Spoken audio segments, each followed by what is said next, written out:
sinkronisasi audio dan suara. Audio dan video.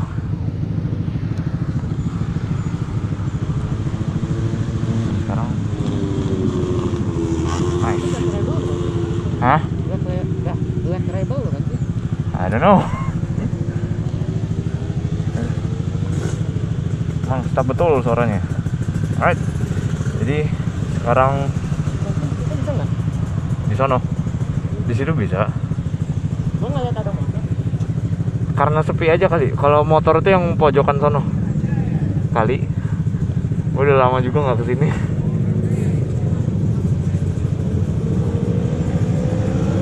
Batang cukup nggak ya?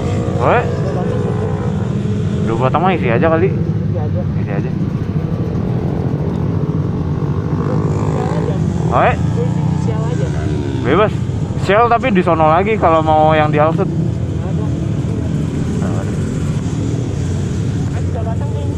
Oh, oke. Sehat lah.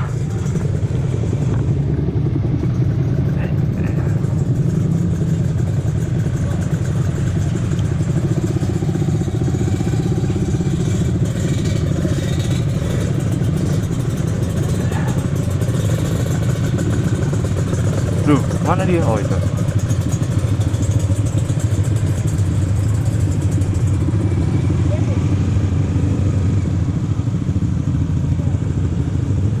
Mari. Hai, udah lama ya nggak sunmori kayak gini. Kelompok gua nggak tahu kelompok gua yang mana. Ya pokoknya gua ngikut aja lah ya. Nggak gitu juga kali, nggak lawan arus. Anyway, ya. Jadi halo pengguna internet yang lagi browsing sana sini. Nama gua Ziken MV bagi yang belum kenal. Dan ya hari ini kita sunmori. Nggak tahu berapa orang, tapi gue sih kelompoknya tadi awalnya 3 orang, cuman teman gue bawa orang ada yang udah nungguin dari jam 6, sekarang udah jam setengah 8. Dan ini kok agak 2 tak semua ya, gue 4 tak sama depan ini 4 tak sendiri, jadi merasa tersingkirkan. Enggak deh. Anyway, jadi topik pada video hari ini adalah kenapa gue milih motor R15 ini. Jadi seperti yang kita tahu, motor 150cc itu ya arguably yang paling bagus itu adalah si Suzuki GSX R150 dalam segi kecepatan ya. Cuman dalam segi kecepatan doang. Arguably GSX R150. Cuman kenapa gue pilihnya R15? Jadi itulah yang akan kita bahas hari ini. Pertama, dari segi bentuk, R15 memiliki bentuk yang unik, asik. Enggak unik sebenarnya. Cuman karena bentuknya yang lebih besar dan terkesan lebih gede gitu.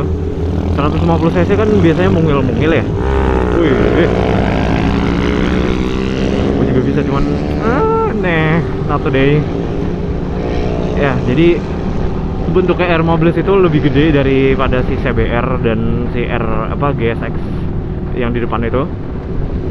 Dan walaupun si R15 ini terkesannya lebih mogeluk daripada kedua kompetitornya yang disebutkan tadi, kalau gue bilang kegedeannya R15 ini juga menjadi kayak pedang dua sisi gitu loh. Soalnya di sisi satu, iya ini motor kelihatan gede dan lu kesannya kayak gagah bawahnya dan emang sporty banget. Cuman kalau lu pindah-pindahin di parkiran itu kayak agak berat ya. Mungkin beratnya masih wajar untuk 150cc, cuman ya untuk 150cc iya gitu deh. Ini motor beratnya sekitar 134 ya atau 136, gue nggak ingat juga sebenarnya. Dan ya gitu deh. Jadi untuk yang pertama, gue suka ini motor karena gede dan ya udah sih sebenarnya itu aja. Gue juga nggak I don't really mind kalau ini motor kegedean untuk kelasnya, karena ya udah dengan fitur yang ditawarkan oleh R15 ini dengan bodi yang gede, ya udah I accept it the way it is right now gitu loh. Jadi untuk di segi kedua, mesin yang lebih besar. Wush. Oke. Siap. Gila, malah di flyby gua. Woi. Gila. Baunya enak banget, luar biasa saudara-saudara sekalian.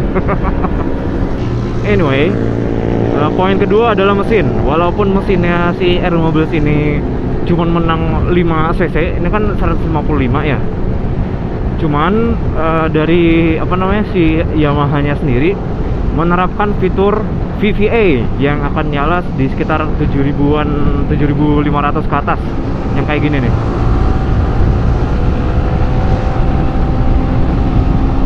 Kok nggak nyala VVA-nya? Oh ya, ada tikus mati. Nah, tuh nyala tuh.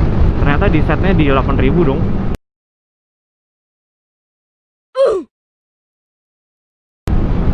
Ya udah lah ya. Apa namanya? Begitu. Ini motor udah ada plus 5 cc-nya. Mana gitu ditambahin VVA lagi. Jadi ya makin jambak putaran atasnya. Knalpot gue sunyi sendiri nih. Anyway, ya jadi untuk sesi kedua ya itu mesinnya lebih gede dari yang lainnya. Dan ini motor ada VVA juga. VVA itu kayak itu ya, apa, VTEC-nya motor gitu loh. Kalau Honda punya VTEC di mobil, di Yamaha kita punya VVA, which is kerjanya actually sama, yaitu kayak ngerubah cam gitu loh, apa namanya. Jadi cam shaftnya itu kan ada yang durasinya gede, ada yang durasinya kecil. Dan di putaran bawah yang kayak gini-gini nih, duration kecilnya yang dipakai. Habis itu kalau udah VVA-nya apa namanya, kalau udah putaran tinggi, baru VVA yang dinyalain yang durasinya gede. Di putaran bawah itu agak sedikit lebih irit dan lebih itu apa namanya, bertenaga.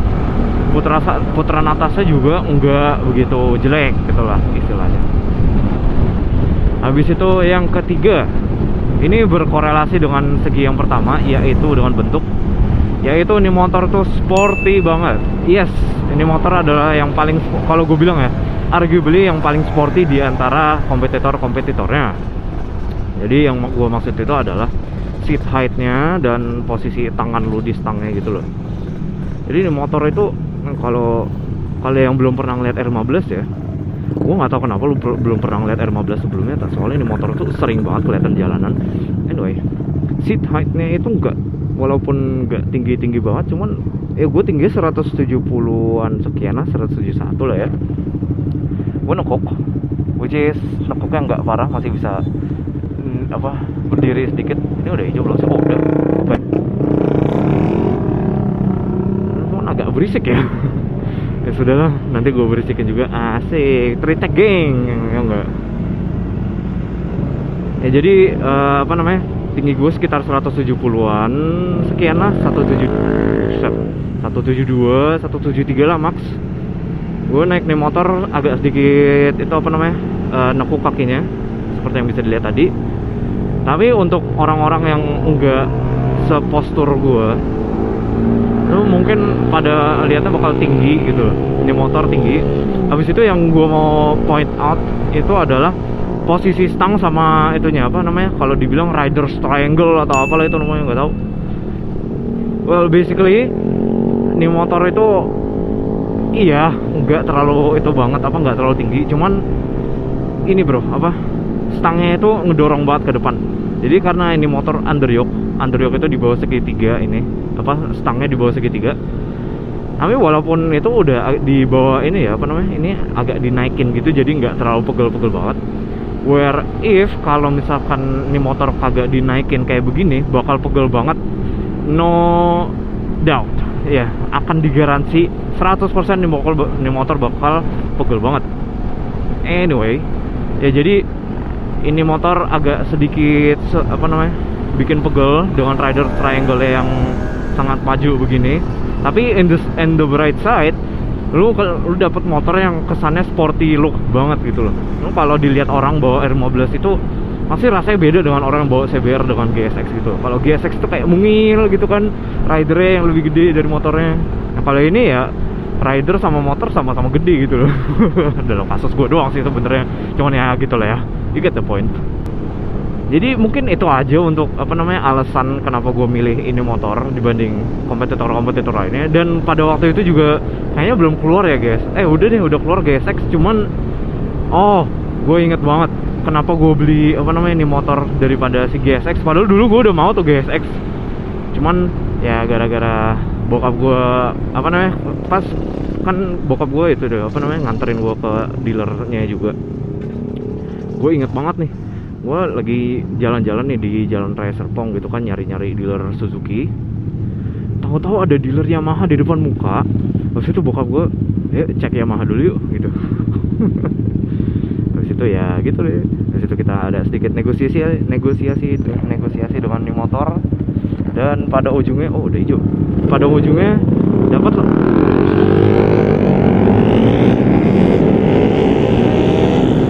Siap. Pada ujungnya dapat ini motor dengan harga diskon yang aslinya OTR Jakarta itu 34,5 ya waktu itu. Ini gue dapat dengan harga 33,9. Karena bokap gue nggak tahu kenapa jago negosiasi atau apalah itu namanya sebutannya. Nego, nah itu lebih gampang. Dan ya, dapatlah ini motor pada tanggal 27 November 2017 lahirlah ini motor. Sebenarnya sebelumnya udah diproduksi kan, baru ditayangin ditampilin di dealership-nya gitu. Iya, gitulah.